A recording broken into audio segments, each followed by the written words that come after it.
Bonjour à toutes et à tous. Mon nom est Pierre-Régis Burgel. Je suis responsable du centre de mucoviscidose à l'hôpital Cochin à Paris, centre adulte qui est également site coordonnateur du centre de référence mucoviscidose national. Je vais vous présenter les données que nous avons obtenues dans les dernières années sur l'évaluation des modulateurs de CFTR en conditions réelles d'utilisation chez l'adolescent et l'adulte. J'ai un certain nombre de liens d'intérêt. Les seuls réellement en lien avec cette présentation sont le fait d'avoir participé à un certain nombre de programmes de recherche ou de boards d'experts, oui, avec Vertex. Le premier programme d'études en vraie vie que nous avons initié, c'était le programme Orkambi, Lumacaftor, Ivacaftor, programme qui a été initié en 2016, où à l'époque le médicament était disponible dans le cadre d'une ATU de cohorte, puis dans un second temps d'une AMM. Ce programme a inclus 845 patients avec 3 articles publiés et plusieurs études en cours. Je vous rappelle que l'Orkambi, c'est l'association Lumacaftor-Ivacaftor qui s'adresse aux patients delta F508 homozygotes et qu'on avait un certain nombre d'études de phase 3, en particulier les études trafic et transport qui ont concerné des patients de 12 ans et plus avec un VEMS compris entre 40 et 90%, qui avait montré une efficacité sur la fonction respiratoire avec un gain de VEMS d'environ 3%, une réduction des exacerbations respiratoires, en particulier des cures d'antibiotiques intraveineuses et des hospitalisations d'environ 50%, et avec une sécurité d'emploi du médicament qui semblait bonne, puisqu'on avait des taux d'arrêt du traitement qui étaient de l'ordre de 4% dans le groupe traité et d'1,6% dans le groupe placebo. Ces données ont conduit à l'approbation du médicament par la FDA en juillet 2015 et par l'agence européenne, l'EMA, en novembre 2015 pour traiter les patients delta F508 homozygotes âgés de 12 ans et plus. Dans les suites immédiates de cette étude, début 2016, est sortie dans le Lancet Respiratory Medicine une analyse en sous-groupe de fonction respiratoire qui identifiait en particulier une cinquantaine de patients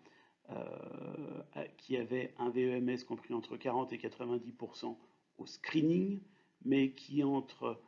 la visite de screening et la visite d'entrée dans l'étude avaient un VEMS qui était tombé en dessous de 40%, la plupart du temps entre 30 et 40%. Et les analyses en sous-groupe montraient que l'efficacité sur la fonction respiratoire et les exacerbations étaient identiques et que les taux d'arrêt du traitement n'étaient pas supérieurs puisqu'ils étaient de 4% dans le groupe à moins de 40% de VEMS contre 2% dans le groupe placebo. La conclusion était que le traitement était habituellement bien toléré, qu'il y avait néanmoins quelques effets secondaires respiratoires de façon un petit peu plus fréquente dans le groupe Lumacaftor-Ivacaftor par rapport au groupe placebo. Dans ce contexte-là, et au moment où l'ATU du médicament a été annoncé, avec le réseau des 47 centres français de mucoviscidose, dans le cadre de la filière avec la Société française de la mucoviscidose, nous avons décidé de mettre en place une étude de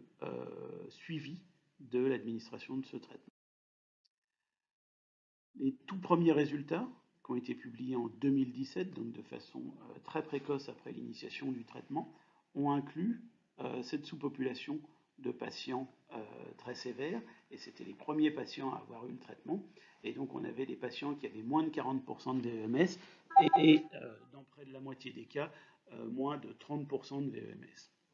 Donc des patients plutôt plus sévères que dans les essais cliniques. Et chez ces patients qui avaient été recrutés principalement dans des centres adultes, compte tenu des critères de sévérité, et bien en fait on avait des effets secondaires respiratoires chez plus de la moitié des patients, et on avait 30% d'arrêt du traitement, donc beaucoup plus que dans les populations d'essais cliniques. La bonne nouvelle néanmoins, c'est que chez les patients qui toléraient le traitement, on avait une augmentation de 3% du VEMS au bout de 3 mois, donc tout à fait comparable aux essais cliniques, et dans ces études précoces, il n'y avait pas de modification de l'indice de masse corporelle. Donc un premier signal sur cette étude que les choses en vraie vie avec des malades plus sévères ne se passent pas forcément exactement comme elles peuvent se passer dans un essai clinique. La cohorte complète a, elle, été publiée en janvier 2020.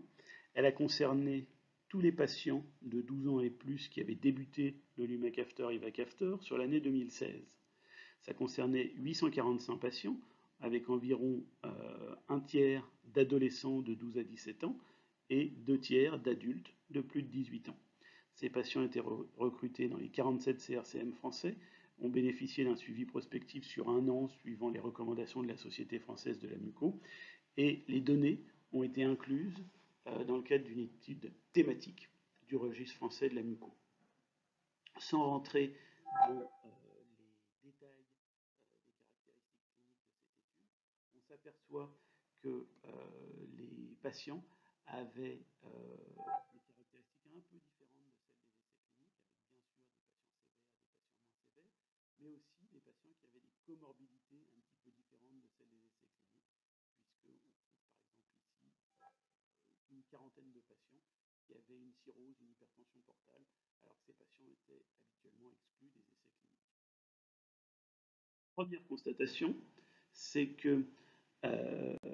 le taux d'arrêt du traitement a été beaucoup plus important dans cette étude que dans les essais cliniques. Je vous rappelle que dans les essais cliniques, on était entre 4 et 5% d'arrêt du traitement, et que là, on se retrouve à 18,2% d'arrêt du traitement, avec des arrêts de traitement qui n'arrivent pas exactement au hasard, puisque quand on compare sur la courbe de gauche les adultes aux adolescents, on s'aperçoit qu'on a 8% d'arrêt du traitement chez les adolescents et 23% chez les adultes.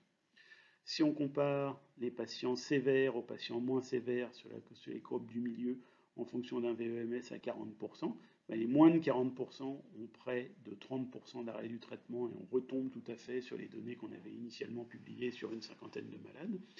Et les plus de 40% ont 16% d'arrêt du traitement, ce qui est bien sûr nettement moins, mais qui reste environ 3 fois plus que ce qu'on a constaté dans les essais cliniques. Et puis sur les courbes de droite, on s'aperçoit que plus les patients avaient des exacerbations nécessitant des cures d'antibiotiques intraveineuses l'année précédente, plus le taux d'arrêt est important, puisqu'il est de 13% quand on n'a pas de cure d'antibiotiques intraveineuses l'année précédente, mais qui monte à 25% quand on a deux cures d'antibiotiques l'année précédente. Alors pourquoi ces traitements ont été arrêtés? Eh bien, dans la moitié des cas, ils ont été arrêtés pour cause d'effets secondaires respiratoires, en particulier des bronchospasmes, des sensations d'oppression thoracique. Dans environ 30% des cas pour des effets secondaires non respiratoires, principalement digestifs, et 20% des cas pour des effets divers et variés. Alors, les causes, les facteurs associés aux arrêts de traitement de toute cause, c'était le fait d'être adulte avec un odds ratio multiplié par plus de 2,5 par rapport aux adolescents, le fait d'avoir un VEMS abaissé. Pour chaque chute de 10% du VEMS, on a 13% d'augmentation des arrêts de traitement, et le fait d'avoir des antibiothérapies répétées. Pour chaque cure d'antibiotiques intraveineuse, on augmente de 13% la probabilité d'arrêt du traitement. On a aussi des données sur la sécurité hépatique, et on sait que pour ces médicaments, on surveille très fréquemment les enzymes hépatiques, mais que finalement, les effets sont somme toute modérés, puisqu'on n'a que 5 patients qui ont eu des enzymes hépatiques à plus de 3 fois la normale pendant le suivi de l'étude. Et globalement, les choses se sont bien passées pour les patients qui étaient qui avaient une cirrhose hépatique, ce qui veut dire que la cirrhose n'est pas une contre-indication absolue au traitement par modulateur de CFTR, même si il faut évidemment surveiller de façon régulière la fonction hépatique. Alors en termes d'efficacité, là on a séparé les patients selon s'ils avaient arrêté le traitement, s'ils avaient un traitement continu pendant toute la durée de l'étude, ou s'ils avaient eu un traitement intermittent caractérisé par des phases d'arrêt et de reprise du traitement. Et ici, sur le graphe de gauche, vous avez l'évolution de la fonction respiratoire, avec les patients qui doivent arrêter le traitement qui ont une baisse de la fonction d'environ 3%, alors que ceux qui ont poursuivi le traitement, y compris de façon un peu intermittente, ont un gain d'environ 3% de fonction respiratoire. Si on regarde au sein de chaque groupe, traitement continu en haut, traitement intermittent au milieu, traitement discontinu en bas, l'évolution du VEMS, on voit qu'il y a une très grande variabilité dans chaque groupe, mais que néanmoins, les patients qui ont un traitement continu améliorent leur VEMS de plus de 5% dans 40% des cas et de plus de 10% dans environ 20% des cas. A contrario, ceux qui arrêtent le traitement ont des chiffres qui sont 2 fois inférieurs, puisque l'augmentation de plus de 5% concerne 18,6% des cas et de plus de 10%, 10% des cas. Les exacerbations respiratoires nécessitant des cures d'antibiotiques intraveineuses, là aussi on a des différences entre les groupes. Ceux qui ont un traitement continu ont une réduction de 35% des exacerbations respiratoires, ce qui n'est pas le cas de ceux qui ont dû arrêter le traitement ou qui ont des traitements intermittents. Alors dans un deuxième temps, on a, dans une publication parue au mois de juin de cette année, réanalysé ces données en regardant s'il y avait une différence entre les patients qui avaient un VEMS entre 40 et 90% des cas, 90% de la valeur théorique à l'inclusion, c'est-à-dire ceux qui correspondaient aux patients des essais cliniques, par rapport aux deux groupes qui ne correspondaient pas, soit parce qu'ils étaient trop sévères, ceux qui avaient un VEMS à moins de 40%, ce qui représentait environ 120 patients dans l'étude, ou qu'ils avaient au contraire un VEMS trop élevé, plus de 90%, ce qui correspondait aussi à une centaine de patients.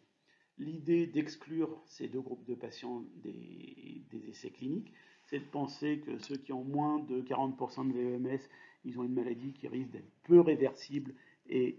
ils risquent d'être à haut risque d'effets secondaires. A contrario, ceux qui ont plus de 90% de VEMS sont considérés comme ayant moins de chances de s'améliorer. Alors est-ce que c'est vrai ? Il y a une certaine vérité dans tout ça, puisque quand on regarde les patients qui avaient un VEMS entre 40 et 90%, il y a un gain de VEMS d'environ 3% qui est statistiquement significatif. A contrario, si on regarde les patients qui ont un VEMS à moins de 40% au départ et qui ont un traitement continu par Orkambi, ils ont un gain de VEMS qui en moyenne est assez faible, 0,5%, ce qui fait un P à 0,03. Donc il peut y avoir un gain, et individuellement en particulier, il peut y avoir des gains même parfois importants, mais collectivement, l'amplitude du gain est assez faible. Chez les patients qui ont plus de 90% de VEMS, là on a une très grande hétérogénéité des réponses, avec certains patients qui individuellement répondent de plus de 25-30%. C'est comme ça qu'on retrouve des patients qui ont 90% de VEMS et qui montent à 120%. Néanmoins, en moyenne, pas d'augmentation statistiquement significative. Pour ce qui concerne l'indice de masse corporelle, quel que soit le VEMS initial et qu'on soit adulte ou adolescent, on a un gain d'indice de masse corporelle dans tous les groupes, et ça c'est plutôt une bonne nouvelle. Pour ce qui concerne les exacerbations, on a entre l'année précédant la mise sous traitement et l'année suivant la mise sous traitement une diminution des exacerbations, mais uniquement chez les patients qui ont entre 40 et 90% de VEMS et chez ceux qui ont plus de 90% de VEMS, alors que malheureusement, on n'a pas de réduction des exacerbations chez ceux qui ont moins de 40% de VEMS, qui sont pourtant ceux qui ont le plus d'exacerbations respiratoires. On a un certain nombre d'études qui sont en cours, pour certaines en cours de finalisation, pour d'autres qui sont programmées. Dans ces études, sur ce programme, il y a des études d'imagerie qui ont été conduites par Guillaume Chassagnon, qui est radiologue à Cochin, avec des comparaisons d'analyses scanographiques avant-après mise sous traitement et la recherche de facteurs prédictifs d'efficacité en fonction du scanner initial. On a des analyses sur les sous-groupes de malades qui ont été suivis par l'indice de clairance pulmonaire en collaboration avec notre collègue pédiatre de Lyon, le professeur Philippe Rex. Et puis on évalue des critères multidimensionnels d'efficacité qui combinent à la fois le VEMS, l'indice de masse corporelle et les exacerbations. Et on va lancer également le suivi pour récupérer les données d'efficacité et de tolérance à 3 ans dans cette cohorte qui a été suivie dans les centres depuis plusieurs années. Ce programme Orkambi a donc été une grosse étude observationnelle en vraie vie qui inclut un grand nombre de patients, des patients dans toute la France non sélectionnés, qui a montré des choses un peu différentes des essais cliniques, avec des taux d'arrêt du traitement 3 à 4 fois plus élevés que dans les essais cliniques, en particulier du fait que les patients étaient plus sévères et moins stables. On a une confirmation néanmoins de l'efficacité chez ceux qui peuvent continuer le traitement par l'imacaftor et ivacaftor sur le VEMS, l'indice de masse corporelle et les exacerbations. Et puis on gagne aussi avec des données de sécurité d'emploi dans certaines sous-populations, comme par exemple les patients cirrhotiques. Donc tout cela donne un complément utile aux données de phase 3. Il ne vous a sans doute pas échappé que de façon plus récente avait été étudiée la trithérapie elexacaftor, tezacaftor, ivacaftor, que les essais cliniques de phase 3 ont été publiés en novembre 2019 et qu'à partir de décembre, on a eu une ATU nominative en France qui a conduit par ailleurs à une autorisation de mise sur le marché européenne le 21 août 2020 et une analyse du dossier en commission de transparence en novembre 2020.